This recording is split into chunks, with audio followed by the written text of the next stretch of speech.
안녕하세요. 야요이 부동산 정보입니다. 구독, 좋아요 부탁드리며 영상 시작합니다. 운정 신도시는 운정 1, 2지구와 합친 세대수로는 약 88,000세대가 입주하는 2기 신도시 중에서 가장 청약 물량이 많았던 지역이다. 이제 GTX 호재를 품은 운정 3지구의 청약 또한 마지막으로 치닫고 있는 가운데 사전 청약과 일부 택지들의 분양 시기는 늦추어지고 있는 실정이다. 운정 3지구의 남은 청약 입지들은 GTX 역세권 노른자 택지에 집중되어 있다. 23년 하반기부터 시작될 GTX 역세권 청약 시장은 뜨거운 관심을 받을 수밖에 없는 단지들로 분양 일정들을 미리 체크해야 한다. 부동산 하락장의 분양 일정을 잡은 운정자의 시그니처의 경우 예상대로 뜨거운 관심을 받았고 경쟁률 또한 청약 열기가 한창 높았던 21년, 22년과 같은 경쟁률을 보여주었다. 988세대 공급에 무려 4만 명이 넘게 몰리면서 평균 경쟁률 또한 64대1로 그야말로 자이브랜드의 명성을 입증한 분양이었다. 물론 순살 아파트 소식이 전해지기 전 분양이었지만 운정 신도시의 남은 분양 물량에 대한 전략을 세우려면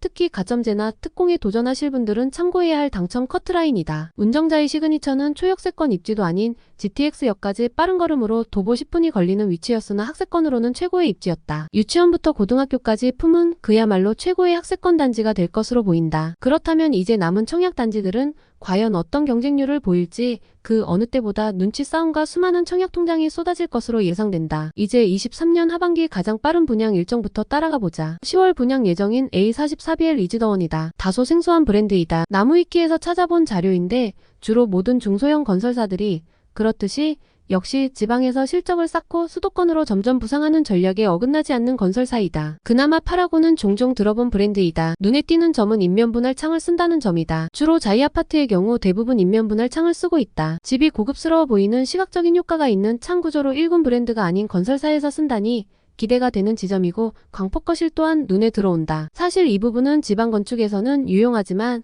서울에서 아파트 시공시 광폭 거실은 전용 면적 빼기가 쉽지 않은 구조이기도 하다. 거기다 대형 다용도실과 이번 운정자의 시그니처에 도입된 세대별 창고를 도입하고 있으며 가장 마음에 드는 점은 호텔식 로비가 있는 아파트이다. 보통 주상복합 아파트의 경우 1층에 로비가 있는 점이 특화 설계인데 일반 아파트 단지에서 1층 로비를 사용한다는 점은 매우 환영하는 특화 설계이다. 이번 운정 44BL에도 이러한 설계를 모두 반영해 준다면 입지의 강점을 살리고 브랜드 약점을 이겨낸다면 역대 이지원 건설사의 최고의 청약 흥행 성적을 기록하지 않을까 기대해본다. 그러면서도 1군 브랜드 건설사들도 부실 시공이 허다한 요즘 라인 건설사를 믿고 청약을 해야 되는지 걱정이 앞서는 것도 사실이다. 각자 도생의 시대를 살고 있다 보니 청약을 준비하는 분들이라면 라인건설 또한 체크리스트이다. 기사를 추적해보니 역시 부실시공 논란이 많았던 건설사이다. 지금은 나아졌을까? 23년 토목 건설 부분, 시공능력 평가 부분 40위에 오른 라인건설이다. 불멸의 1위는 레미안 브랜드인 삼성물산인데 삼성물산은 공정이 까다롭기로 유명한 건설사이다. 하청업체가 가장 힘들어하는 건설사는 삼성물산인데 그만큼 공정관리가 가장 빡빡하기 때문이다. 삼성물산을 기억하는 이유 중 하나는 합당할 경우 설계 변경에 따른 비용 청구도 매우 합리적이었던 기억이 있다. 타 건설사의 경우 추가 비용 인정이 잘 안되기 때문에 결국 부실 시공이 이루어질 수밖에 없는 것이다. 하청업체는 거래처 끊길까봐 울며 겨자 먹기로 남는 게 없어도 공정을 마무리해야 하는 게 현실이다 보니 이런 관행이 결국 부실공사로 이어질 수밖에 없는 것이다. 15년 전에 직접 경험해본 히스토리로 경험에서 나온 이야기인 만큼 믿어도 된다. 그때도 삼성, 현대 순으로 현장에서 가장 까다로운 건설사로 기억한다. 3위부터 10평 순위는 아이파크의 현대건설, 푸르지오의 대우건설, 힐스테이트의 현대엔지니어링, 자이의 GS건설이다. 이 편한 세상의 DLENC까지 5위의 성적이다. 뒤이어 더샵의 포스코건설, 롯데캐슬의 롯데건설, 제일풍경채의 제일건설도 작년 대비 3단계 상승한 17위에 랭크되었다. 이기 신도시를 발판 삼아 올라온 22건 전후로 평가액에 큰 차이는 없다. 그럼에도 불구하고 44블럭 입지는 한신더휴의 분양 예정지인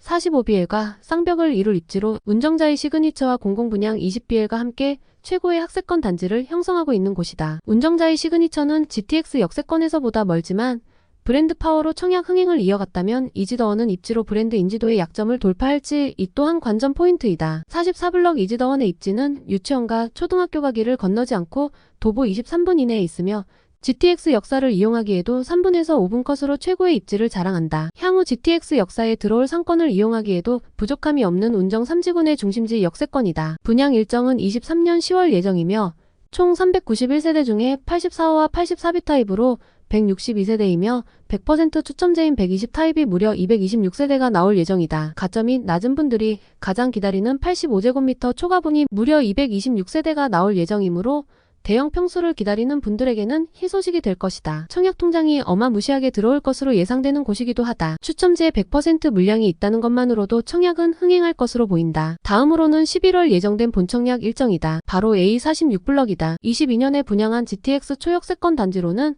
제1풍경채의 사전청약 경쟁률은 당시 204대 1의 경쟁률을 보이며 공공택지 내 사전청약 경쟁률로 역사의 길이 남을 역대 최고 흥행 성적이었다. 공급 규모도 400세대로 작은 단지였는데 왜 이런 일이 일어났을까? 바로 입지였다. GTX 역사를 2분에서 3분 이내에 도달하는 입지야. 84타입의 경우 5억 초반대의 추정 분양가 때문이었다. 지금 시세로만 계산해도 안전마진은 2억 언더로 추정할 수 있는 단지이다. 제1풍경채의 본청약은 23년 11월 예정으로 본청약 일정을 수시로 체크해봐야 할 단지이나 청약 포기자가 많이 나올 이유가 없는 입지를 자랑한다. 본청약 물량 38세대와 부적격 당첨자를 포함해 물량이 얼마나 나올지 지켜봐야 한다. 다만 단점은 하나 있다. 일부 동은 주상복합 2블럭이 고층으로 시야의 간섭은 감안해야 한다. 제1풍경채 46블럭은 최고층 28층까지 있는 동이 있으므로 다행히도 3블럭 주상복합은 최고층이 17층이라서 공원뷰 쪽이나 17층 이상으로 동호수가 당첨된다면 그야말로 금상첨화일 것이다. 84초가 공급 물량이 없다는 것이 아쉽다. 가점 제중 일부 추첨제에 희망을 걸어보기 힘든 단지라는 것도 체크리스트이다. 제1풍경채의 경우 가점이 높거나 특별공급에 경쟁력이 있는 지원자에서 끝날 가능성이 매우 높은 단지이다. 제1풍경채 민간 사전청약 모집 공고를 다시 한번 확인해 보는 걸 추천드린다. 타입별 평면도 및 추정 분양가도 참고해야 하는데 본청약 분양가는 추정 분양가 대비 상승이 쉽지 않은 상황이지만 추정 분양가는 그대로 나오고 옵션에서 가격 상승을 가져갈지 본청약 분양가를 10% 언더에서 올려서 낼지는 지켜봐야 한다. 다음 시간에는 주상복합 사전청약 당첨되신 분들의 많은 고민이 깊어지는 주상복합 이야기와 이지더원의 브랜드 약점 때문에 고민이 될 때 어떻게 전략을 가져가야 할지 함께 청약 전략을 짜보도록 하겠습니다. 남은 청약단지 또한 어떤 접근이 최우선인지 함께 풀어가 보도록 하겠습니다. 운정 3지구 GTX 역세권 마지막 청약단지들에 대한 고민이 있으신 분들은 이메일 상담을 받은 후 영상에서 답변을 드리도록 하겠습니다. 이메일로 상담 내용을 보내주세요. 상담 내용을 구체적으로 적어주신 분들 위주로 진행합니다. 혼자서 내 집 마련 걱정이 많으신 분들에게 제가 아는 범위 내에서 함께 풀어가려고 합니다. 특히 실거주 목적이신 분들은 운정 3지구 역세권 청약 마지막 노른자 입지 분양 열차에 꼭 탑승하시길 바라며 시청해주셔서 감사합니다. 다음에 또 만나요.